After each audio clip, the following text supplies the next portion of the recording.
3 தினங்களுக்கு முன் இஸ்தானா நகராவுக்குள் அத்துமீறி நுழைய முயற்சித்த 2 ஆடவர்களுக்கு இங்குள்ள மஜிஸ்திரேட் நீதிமன்றம் இன்று தலா 2 மாதங்கள் சிறை தண்டனை விதித்தது.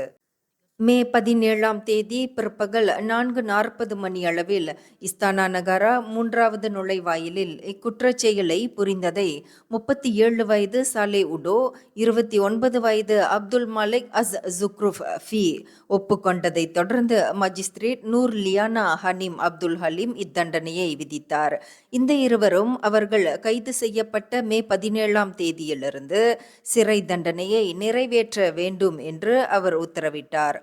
மறுமை வாழ்க்கை தொடர்பான விவகாரங்கள் குறித்து பேசுவதற்கு தாங்கள் மாட்சிமை தங்கிய பேரரசரை சந்திப்பதற்காக அரண்மனைக்குள் நுழைய முயற்சித்ததாக அவ்விருவரும் தெரிவித்தனர்.